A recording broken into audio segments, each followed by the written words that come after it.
अंतिम निर्देश। वर्धमान स्वामी के शासन में हमसे विराजते और उनकी यह पावन पीयूष देशना हम सभी के लिए परम उपकारी। अनादिकाल से हमारी आत्मा में जो जन्म, जरा और मृत्यु रूपी रोग लगे, उन रोगों का उपशमन करने वाली कोई परम औषधि है तो वह एकमात्र यह जिनवाणी। भव्यात्माओं, कोई मकान भी बनता है तो उसके लिए गहरी नींव की आवश्यकता होती है। जितनी ऊंची बिल्डिंग होती है उससे कई अधिक गहरी नींव को भी खोदने की आवश्यकता होती है, क्योंकि स्वाभाविक सी बात है, जिसका आधार, जिसका बेस जितना अच्छा है, वह बिल्डिंग, वह वास्तु उतनी ही ऊंची और उतनी ही अच्छी हुआ करती है और उतनी मजबूत होती है। जैसे उस बिल्डिंग के लिए, किसी मकान के लिए वह आधारशिला या वह बेसमेंट, नींव आवश्यक होती है, ऐसे ही जीवन की ऊंचाई के लिए गहरी सोच और एक आधार की आवश्यकता होती है। आज के पंचम काल के जीवों का जीवन अधर में क्यों है? कभी ना कभी किसी के सामने मौत के साए है, कोई कहीं ना किसी से डरता है। इसके पीछे का कारण यही है कि उनके जीवन में वह उनके व्यक्तित्व की, उनके वजूद की कोई आधारशिला ही बची नहीं। पता नहीं व्यक्ति कब, कैसे और किस निमित्त से अपने वजूद को और अपने व्यवहार को बदल दे, कोई ठिकाना नहीं। अगर जीवन का कोई आधार है, जीवन की कोई आधारशिला है, तो वह व्यक्ति का व्यवहार, व्यक्ति का वजूद है। आज वजूद तो छोड़ दो, व्यक्ति धन दौलत के पीछे धर्म को और धर्मात्मा को भी बेचने के लिए तैयार है। कैसा कैसा विपरीत काल आया है, पर मात्र मोदी जी काल को दोष मत देते ना। जितना काल काला नहीं है, उससे काले खोपड़ी वाले काले हो गए हैं। उनका अभिप्राय, उनका भाव, उनके परिणाम, उनकी परिणति काली हो चुकी है। इस कारण से ही काल काला हुआ है। काले काल में जन्मने से आपके परिणाम काले नहीं हुए हैं, पर आपके काले परिणामों से ही भगवान ने इसको काला काल, खोटा काल कहा है। क्योंकि भगवान के दिव्य ध्वनि में और भगवान के केवल ज्ञान में ये झलक चुका था कि पंचम काल के जीवों के परिणाम और परिणति कैसी होगी। इसलिए ही हो सकता है शायद उस खुंडाव सर्पणी पंचम काल को काला काल कहा हो। क्या करे, क्या करे, आज व्यक्ति का कोई वजूद, कोई धर्म, कोई व्यवहार शेष ही नहीं बचा। विश्वास मानना, जीवन को अगर तुम्हें अच्छा बनाना है, जीवन की अच्छी पहचान करनी है, तो वह धन दौलत से होने वाली नहीं है। कितने ही धन दौलत, पैसा, शोहरत, सब कुछ जोड़ के रख देना, पर ये पक्का मानना, उन धन दौलत से, तुम्हारी ऊंची ऊंची बिल्डिंगों से तुम्हारी अच्छी पहचान हो जरूरी नहीं है। कितनी ही सुंदर तुम्हारी बिल्डिंग हो, कितनी ही सुंदर बिल्डिंग क्यों ना हो, कितनी ही सुंदर माँ आपके गहने वस्त्र क्यों ना हो, पर आपका व्यवहार अच्छा नहीं है तो आपकी पहचान भी अच्छी नहीं है। जीवन के पहचान की कोई आधारशिला है तो उसका नाम है आपका व्यवहार, आपका वजूद, आपकी परिणति।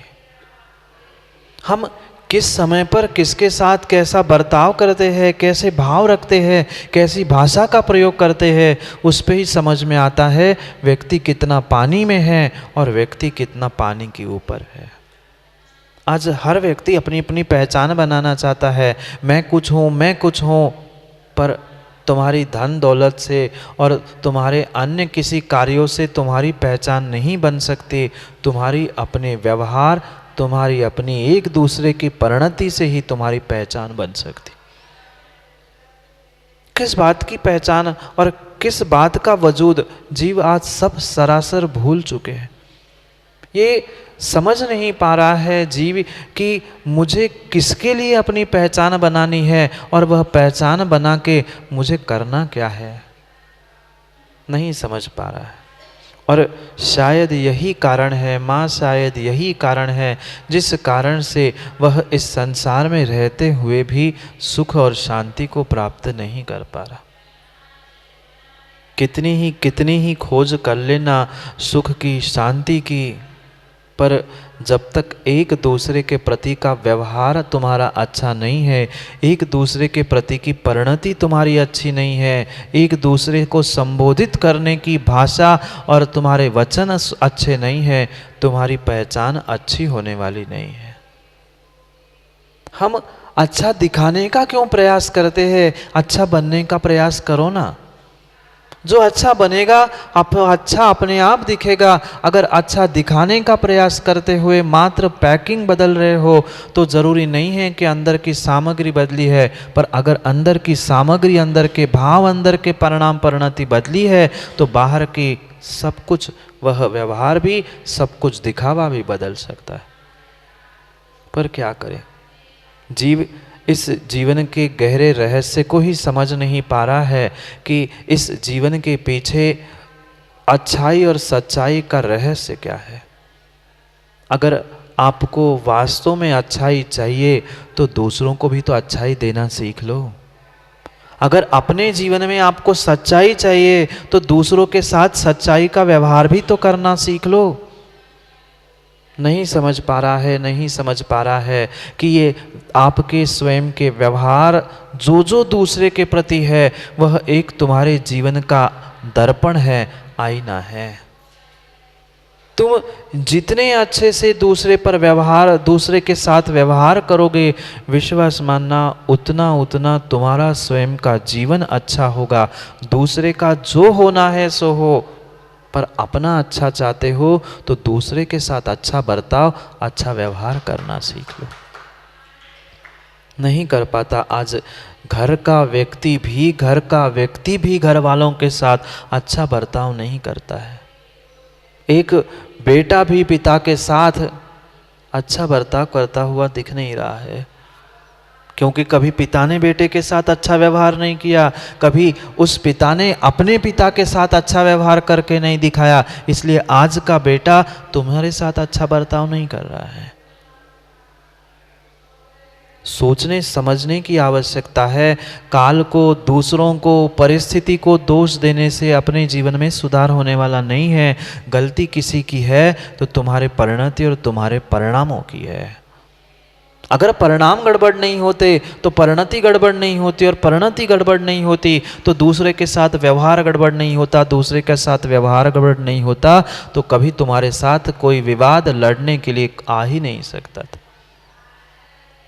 जीव समझ नहीं पा रहा है कि हमें अपने परिणति परिणामों को, अपने जीवन को कितना अच्छा और कितना सच्चा बनाना है। प्रत्येक जीव के साथ, एक छोटे बालक से लेकर वृद्ध तक, बचपन से लेकर 55 तक के जीवों के साथ हमें व्यवहार, बर्ताव करने की कला आनी चाहिए। इसका मतलब ये नहीं है चिकनी चुपड़ी बातें करके अपना स्वार्थ निकाल लो, ये बिल्कुल कहने का अभिप्राय नहीं है। वह व्यवहार हमारा सच्चा भी हो और अच्छा भी हो। कभी सच्चा होता है तो कभी अच्छा होता है, पर दोनों जिस दिन एक साथ होगा तभी वास्तव में तुम अपने जीवन को सच्चाई और अच्छाई का रूप दे सकते हो। तभी तुम परमात्मा बनने का प्रयास कर सकते हो।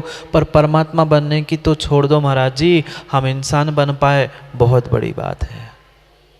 पंचम काल का इंसान इंसान ही बन जाए ना, बहुत बड़ी बात है, क्योंकि पंचम काल में परमात्मा बना नहीं जा सकता। इंसान बन लो, इंसान बन लो, इंसान के साथ इंसानियत से बर्ताव करने का ही थोड़ा सा ज्ञान कर लो, थोड़ी सी कला सीख लो। करते हैं घर वालों के, सब घर वालों के प्रति क्या एक सा व्यवहार करते हैं राजू भाई? सब घर वालों के प्रति क्या एक सा व्यवहार करते हैं? नहीं करते। जो बेटा कमा के लाता है, माँ उसको 2 रोटी ज़्यादा खिलाती है, उसको दूध के साथ मलाई देती है, और जो नहीं कमाता, फ्री फोकट का घर में खा रहा है ना, तो उसको खिसका देती, पी ले, ठूस ले, खा ले। सोचना कैसी परिणति, एक ही गर्भ से तो जन्म दिया था, एक ही माँ और एक ही बाप थे, पर फिर भी जब हम घर में एक सा व्यवहार सबके साथ नहीं कर पा रहे हैं, सबके साथ अच्छा और सच्चा व्यवहार घर में नहीं कर पा रहे हैं, देश राष्ट्र समाज की बात ही क्या है। जब तक व्यवहार नहीं बन रहा है तब तक निश्चय की बातें मात्र कोरी है। ऐसे बड़े बड़े ज्ञानी और ऐसे बड़े बड़े पंडित हमें ब्याजी मिले, हमें ज्ञान देने वाले भी मिल गए कि महाराज जी ये क्या व्यवहार की क्रिया कर रहे हो, ये निश्चय में जीना चाहिए। कहाँ उपदेश देने के लिए, लोगों को समझाने के लिए बैठे हो? अपने आत्मा का कल्याण करो, निश्चय में जियो। अभी उन्हें व्यवहार का भी ज्ञान नहीं है। व्यवहार नहीं तो छोड़ो, निश्चय नहीं तो छोड़ो, लोक व्यवहार का भी अभी श्रावकों को ज्ञान नहीं है। कब, कहाँ, क्या, किसके साथ कैसे करना है, किसके साथ हमें कैसा बर्ताव करना है, इसका विवेक नहीं है तो तुम वास्तव में श्रावक भी नहीं हो, एक इंसान भी कहलाने की योग्य नहीं। तिर्यंज भी वही खाता है, वही सोता है, सब कुछ वही क्रिया करता है जो इंसान करता है। वही 5 इंद्रिय के विषय उस तिर्यंच के पास है। घोड़ा, गधा, गाय सभी पंचेंद्रिय वही विषय भोगते हैं। पर इंसान की पहचान इसलिए थी कि उसके पास विवेक था, किसके साथ कैसा बर्ताव करना, कहाँ पर कौन सा काम नहीं करना, ये विवेक इंसान के पास था, इसलिए इंसान अलग से पहचाना जाता था। ये दुर्जनता का ही प्रतीक है। छोड़ो दुर्जनों को, उनको अपनी हालत पे छोड़ दो, अपनी हालत और अपने व्यवहार को तो सुधार लो। नहीं सुधार पा रहे। कितने दुर्जन हो, कितना ही दुर्जन हो, भाई उसका काम वैसा है सो वो करेगा। आगम में आचार्य भगवान कहते हैं, दाढ़ वाला प्राणी यानी वह सिंह, शेर आदि कोई है तो उससे 10 हाथ दूर रहो। दांत वाला कोई प्राणी है उससे तो 25 हाथ दूर रहो। प्रत्येक जीवों के साथ दूर रहने की बात बता रहे हैं। जो हिंस्र प्राणी है कैसा है, उसके साथ कैसा व्यवहार करना है, सींग वाले से इतने दूर रहो, दांत वाले से इतने दूर रहो, और सबसे आखिरी में कहते हैं दुर्जनों से तो कोसों दूर रहो। नहीं मित्र बने चल जाएगा, पर दुर्जन को कभी अपना बनाने का, दुर्जन को कभी सज्जन बनाने का प्रयास मत करो। आज तक बन पाया?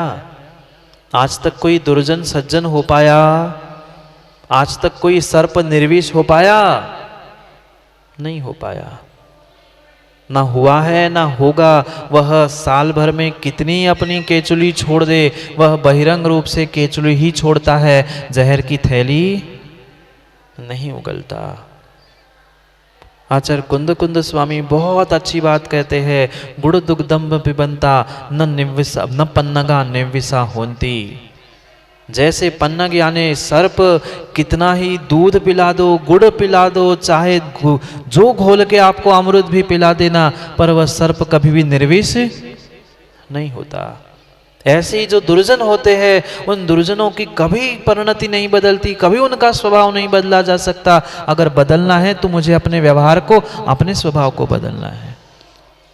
दुर्जनों पे पुरुषार्थ मत करो, ना दुर्जनों को हीन भावना से देखो, क्योंकि हमें पापियों से, दुर्जनों से ग्लानि नहीं करनी है, उनके भीतर के पाप और उनके भीतर की गलती को दूर करना है। गलती अगर किसी ने की है तो मात्र इंसान ने नहीं, उसके भीतर बैठे हुए दुर्जन परिणामों ने की है। जन्म से कोई दुर्जन नहीं होता, जन्म से कोई पापी, जन्म से कोई चोर नहीं होता। हुआ क्या? जन्म से कोई चोर होता है? नहीं होता, नहीं होता। परिणति, परिस्थिति उसे समय समय पर दुर्जन बनाने के लिए निमित्त बनती है और वो दुर्जन बन जाता है। जब उन दुर्जनों के साथ भी व्यवहार करने की कला समझा रहे हैं, चाहे कुमार्गी हो, कितना ही विपरीत बोलने वाला, कितना ही विपरीत करने वाला क्यों ना हो, अगर तुम्हारे परिणाम शांत है, तुम्हारे पास साम्य भाव है, माध्यस्थता तटस्थता है, तो आप सुखी हो सकते हो। नहीं तो संसार में गुठल्ले दुर्जनों की कमी नहीं है, बुराई करने वालों की कमी नहीं है। वे तो संसार में क्या पग पग पे मिलेंगे। पर निर्णय हमें करना है। ठीक है भाई, कितना ही आप ये सोचो कि हम तो लड़ लेंगे, हम तो मार लेंगे, काट लेंगे, पर ये तुम्हारी सोच गलत है।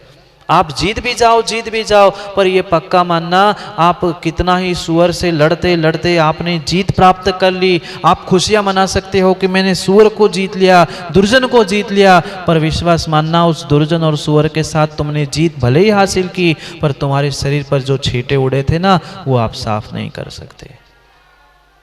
आप जीत सकते हो सुअर से, दुर्जन से लड़ते लड़ते, पर ये पक्का मानना, उनके साथ अगर लड़ोगे, जीत भी पाओगे ना, तो कहीं ना कहीं वह सुअर के निमित्त से उछड़े हुए जो छींटे हैं, वे कभी साफ नहीं हो सकते। इसलिए दूर रहो ना, माध्यस्थ रहो। भाई तुम जानो, तुम्हारा काम जाने। वह जब डंक मारने वाला दुर्जन है ही, वह वेश उगल रहा है, तो उगलते रहे, उगलता रहे। हम तो माध्यस्थ है, तेरा काम तू कर, हमारा काम हम कर। जब वो अपनी परिणति नहीं सुधार पा रहा है, जब वह जहरीला विष छोड़ना नहीं छोड़ पा रहा है, बिच्छू अपना डंक नहीं टालना छोड़ पा रहा है, हम अगर अच्छे हैं तो हम अपनी अच्छाई उसको देख के क्यों छोड़े? क्या कभी बिच्छू ने डंक मारना छोड़ दिया? इतना इतना इतना सुंदर वह पराग में से, फूलों में से शहद चुनने वाली वह मधुमक्खी कभी डंक मारना छोड़ दिया? फूलों से तो पराग चुनती है, फूलों से तो सुगंध और वह मधु को चुनती है, पर जब भी किसी के शरीर पे बैठती है तो वहां पर डंक ही छोड़ती है। ऐसी दुर्जनों की स्थिति है। वह लेता तो सबसे सब कुछ अच्छा है, और जब उसकी देने की बारी आती है तो वह दूसरों को जहर या फिर डंक ही मारता है। ठीक है, उसकी जो परिणति, जैसी परिणति है उसकी परिणति वो जाने, पर हम उसकी परिणति को देखकर, उसके परिणामों को, उसके कार्य को देखकर हम क्यों बौखला जाते हैं? हम क्यों उसे सबक सिखाना चाहते हैं? किसी को सबक सिखाने की जरूरत नहीं है। ये व्यर्थ की कहावत और व्यर्थ का कहना है कि टिट फॉर टैट, जैसे को तैसा कर लो, जैसे को वैसा करने की आवश्यकता नहीं है। समय, काम, कार्य और कर्म उसे समय पे सब सबक सिखा के रह लेगा। ये मत सोचना कि मैं सबक सिखा लूंगा। आप कौन होते हो किसको सबक सिखाने वाले? पुण्य पाप उसको, कर्म उसको अपना अपना सबक समय पे सिखा देंगे। आप क्यों परेशान हो रहे व्यर्थ में?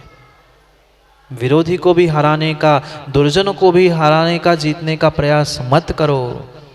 उनके प्रति भी क्षोभ भाव को धारण करने का प्रयास मत करो। साम्य भाव रखूं मैं उन पर।